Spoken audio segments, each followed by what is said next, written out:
Hello world, this is Eric and Geoff, of course, here to break down some of what's going down in MMA for you, of course. Of course, today we're going to talk about some stuff that's some past, some present, and of course some stuff that's going down in the future. First, with what's going down in MMA, of course, those of you who don't know or been under a rock or something, Johnny Bones Jones did destroy, respectfully, Mauricio Shogun Rua at UFC 128 by, as he predicted more accurately. We both said third round, but third round TKO.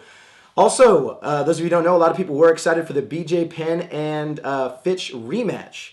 Apparently now Fitch is actually injured, and Carlos Condit is said to be a possible replacement. Also, Thiago Silva was busted and did admit to using a urine adulterant. So, but moving on, of course, next up we do have UFC 129. Geoff, what's going on there? UFC 129 is going to be in the Rogers Centre in Toronto, Canada. Originally sold for 42,000 seats. That was quickly crushed because more people were screaming for more, so they opened up an additional 12,000 seats. Okay. Or 13,000, making it 55,000 seats, sold out immediately in 30 minutes for UFC 129. Obviously, Georges St. Pierre, the reigning welterweight champion, taking on Jake Shields, who is a dominating force. 6 years undefeated, 15 straight victories. I mean, dominating everyone. I'm telling you right now, Dan Henderson, everyone thought Dan Henderson was going to crush Jake Shields. Yeah, that's true. I bet you Jake Shields' team thought he was going to lose, but Jake Shields, he's a survivor. He's able to just find his way through and win. But real quick, we're going to give you our rundowns of the fights. We got Randy Couture versus Lyoto Machida. Yeah. We got the featherweight title, which is the co-main event with Jose Aldo versus Mark Hominick. And then we got, of course, GSP and Shields. We're going to give you a rundown, and then we're going to give you our predictions. Eric, for Couture and Machida, this one's going to be very interesting because Lyoto Machida just coming off a split decision to Rampage, very controversial, and Randy Couture coming off a very, very good decisive win over a one-sided boxer, James Toney. Yeah. How do you think this fight's going to play out? Couture Machida, I always like to look what the odds makers have it. They actually have Machida surprisingly as a very heavy favorite, about 4 or 5 to 1 on Machida. Actually, I guess people are really thinking, that Machida is just going to use some evasive maneuvers. Couture's not going to be able to get a hold of him, and that Machida's really just going to kind of pick off, Couture just kind of at will. I think if Couture is, of course, able to get a good hold on Machida, though, it can happen, but I think Machida's probably going to take this one. And as usual, of course, I really do think it's going to be, 3-round decision.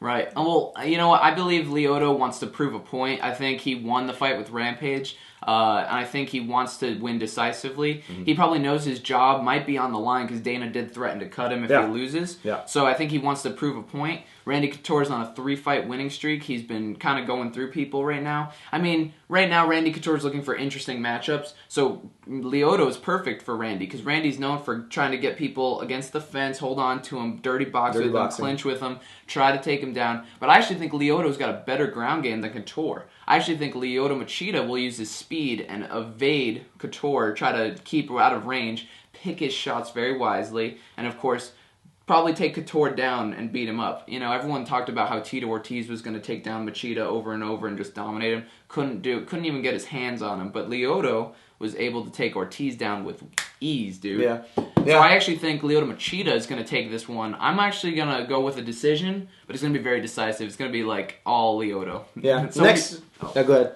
I was going to say about Mark Hominick taking on the featherweight champion, Jose Aldo, who's definitely top 3 pound for pound. 24 years old, very young, 18-1, only has 1 loss. He hasn't lost in 5 years. He's been very dominant in the WEC. He's making his UFC debut, going to defend the title.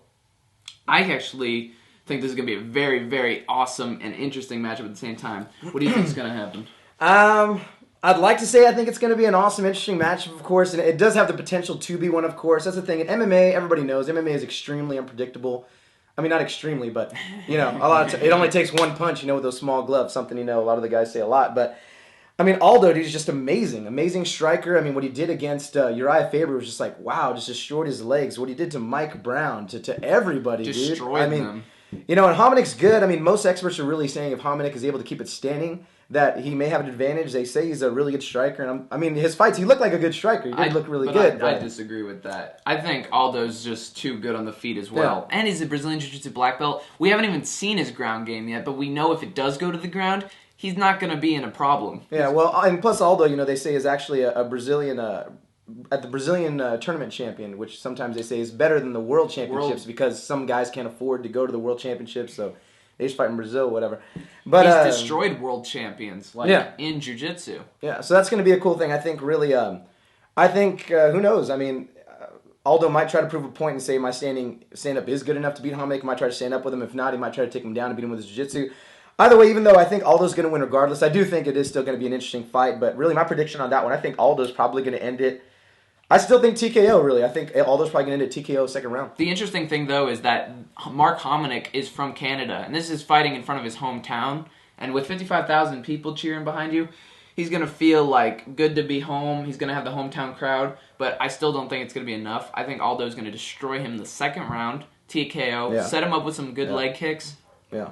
Do what he did to Manny Gambarian with that nasty uppercut. Well, that's the thing, like you said about Canada, different people do different things under a lot of pressure fighting in their hometown. Some guys, feed off of the pressure. Some guys crack. So we'll see. Of course, the main event, as I'm sure y'all are very excited for, as I know I am, we do have GSP versus Jake Shields. Jeff, what you got going down on that one? Well, I actually think this is going to be very, very interesting because I think jiu-jitsu is going to be the biggest factor in this fight. Really? And wrestling. Yeah. I will say this, that Jake Shields, on paper, is a very good wrestler. Yeah. In college, he's achieved so much, dude. But you know what? Also on paper, Josh Koscheck is a great wrestler, but Josh Koscheck was not able to do anything to GSP, Yeah. So I actually do think, but if Shields can probably get a hold of George, get some double underhooks, take him down, be very, very interesting to watch. We'll see how George's guard is. We haven't seen it in a while. I haven't seen George off his back in a while using his guard. Yeah. But I think George, obviously practicing in the UK with Haja Gracie, training his jiu-jitsu, he's obviously preparing. And he prepares in all aspects. GSP's not one-sided. He doesn't train one thing. Yeah. He's very good at everything. So I think Shields is going to take him down. It's going to be an interesting battle on the ground, but I still think GSP is going to make him stand, probably tire him out on the feet for the first 3 rounds, and then it might go to the ground. Yeah, I mean, I kind of think, that's one thing GSP usually says. He always tries to meet his fighters, where they're the weakest. And I think everyone knows, a lot of people even say that, Shields is just one of the best grapplers in MMA, is what a lot of experts have actually said.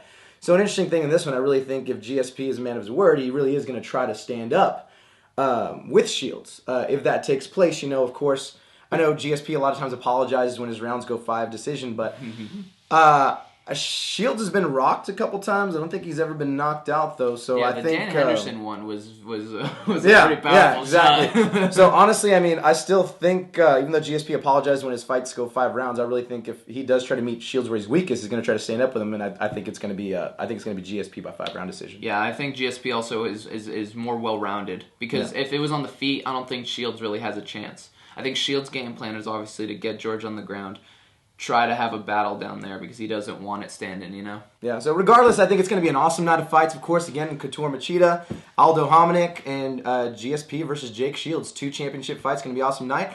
So that's our breakdown of UFC 129. Also for future events, of course, guys, be on the lookout for Edgar Maynard 3. Going to be awesome. I think that's going to be a good one. That we'll have a video for that one coming up in the future. And of course, if you guys don't know, it has been announced, Dominic Cruz versus Uriah Faber for the Bantamweight Championship of the UFC. I would also like to update everyone. The UFC pay-per-view is from now on starting an hour earlier than it used to. It used to start 10 p.m. Eastern. Now it's going to start 9 p.m. Eastern, giving people extra time to hang out, party, do whatever. 2 Spike prelims for that fight for UFC 129 and 2 Facebook prelims. Make sure to check your local listings for UFC 129, Georges St. Pierre versus Jake Shields. Yep. That's about it, guys. Mad love and respect to all you fight fans out there. Remember, party, chill, party. With Robert Eric Reyes and Geoff Brooks. Now you know what's going down in MMA. Yeah.